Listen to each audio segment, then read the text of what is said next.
আমি আজকে এই বিষয়টা নিয়ে প্রশ্নের মুখে এজন্য কথা বলতে চাই, কারণ ওনার স্ত্রী মাওলানা কোরবান আলী রহমতুল্লাহ আলাইহির একজন মেয়ে। মাওলানা কোরবান আলী বাংলাদেশের অত্যন্ত প্রথিতযশা একজন আলেম ছিলেন, যার 36টা প্রতিষ্ঠান রয়েছে। এবং আমি কাপাসিয়াতে ওনাদের বাড়ির মাহফিলে 5 বার আমি গিয়েছি। আমি দেখেছি তার প্রত্যেকটা ভাই, জনাব আবু তো আদনান সাহেবের স্ত্রীর প্রত্যেকটা ভাই অনেক ভালো ভালো আলেম, মাদ্রাসার খিদমতে আছেন, মসজিদের খতিব হিসেবে আছেন, সবাই ইলমের সাথে লেগে আছে। এমন একটা পরিবার থেকে বিলং করা একটা মেয়ে, যার আগে একটা ডিভোর্স ছিল, সংসার বিচ্ছেদ হওয়ার পরে তার সঙ্গে বিবাহ হয়। তো এটা জেনে বুঝে আপনি একটা আলেম ফ্যামিলিতে বিয়ে করলেন। বিয়ে পরবর্তী সময়ে এক পক্ষ কথা শুনে, এক পাক্ষিক কথা শুনে বিচার বিশ্লেষণ অনেক সময় করা যায় না, সঠিক সিদ্ধান্ত দেওয়া যায় না। তারপরেও যেহেতু এই পরিবারটাকে আমি কাছ থেকে চিনি, তাদের সম্পর্কে কাছ থেকে আমি জানি, আবু তো আদনানকে আমি যতটুকু দেখেছি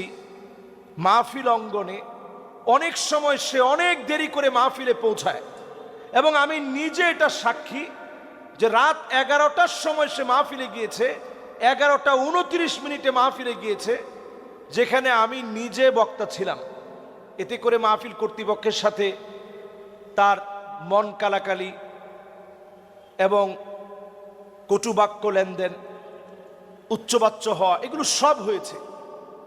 আমরা এই অঙ্গনে আজকে 11টা বছর ধরে কথা বলি, কিন্তু আলহামদুলিল্লাহ কথা বলতে গিয়ে আমরা দেখেছি, আমরা তাদের কাছ থেকে কথা নিব। ফানজুরু আম্মান তাখুযুনা দীনাকুম, আমি যুবকদেরকে লক্ষ্য করে বলি, তাদের কাছ থেকে কথা নিবেন যাদের চুলের গোড়া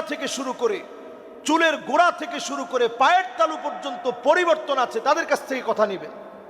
আমরা অনেক সময় যেটা করি, বাহ্যিক মানুষের পরিবর্তন দেখে অনেক সময় তার কথাগুলোকে আমরা অমূল্য মনে করি।